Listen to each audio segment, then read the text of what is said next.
नमस्कार दोस्तों, story telling YouTube channel अनोखी कहानियां में आप सभी मेरे प्यारे लिसनर को मैं सृजना स्वागत करती हूँ। आज की कहानी का शीर्षक है एक राजा और पत्थर की कहानी।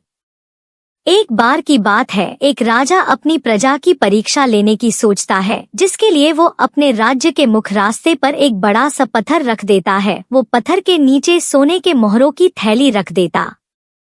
पत्थर को रास्ते में रखने के बाद वो चुपकर देखने लगता है कि कौन इस पत्थर को हटाता है। कुछ देर बाद कुछ लोग वहां पर आते हैं और रास्ते में उस बड़े पत्थर को देखकर अपना रास्ता बदल लेते हैं। फिर कुछ देर बाद राजा के दरबार के कुछ मंत्री उस रास्ते पर आते हैं और रास्ते में पड़े उस पत्थर को देखकर बहुत गुस्सा होते हैं। वो लोग आपसे में बात कर रहे होते हैं कि राजा अपने राज्य का ध्यान अच्छे से नहीं रखता, उसके राज्य के रास्तों में इतने बड़े बड़े पत्थर हैं। उनकी सारी बातें राजा छुप कर सुन रहा होता है। वो मंत्री भी बिना पत्थर को हटाए वहां से चले जाते हैं। फिर कुछ देर बाद वहां एक सब्जी वाला आता है, जिसके पास सब्जियां होती है।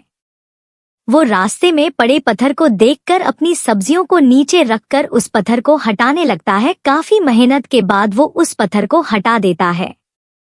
पत्थर के नीचे उसे मोहरों की थैली मिलती है और साथ में एक चिट्ठी मिलती, जिसमें लिखा होता है कि ये मोहरे पत्थर हटाने वाले के नाम। राजा की तरफ से वो सब्जी वाला बहुत खुश होता है। राजा ये सब देख रहा होता है। वो सब्जी वाले से आकार मिलता है और उसे इस काम के लिए शाबाशी देता है तथा उस सब्जी वाले को अपने दरबार में एक खास पद पर नियुक्त भी करता है। दोस्तों, इस कहानी से हमें क्या सीख मिलती है? इस कहानी से हमें ये सीख मिलती है कि हमारी जिंदगी में आने वाली मुश्किलें हमें आगे बढ़ने का एक मौका देती है, इसलिए हमें उनसे घबराना नहीं चाहिए और उनका सामना करना चाहिए। तभी हम अपनी जिंदगी में सफल बन पाएंगे।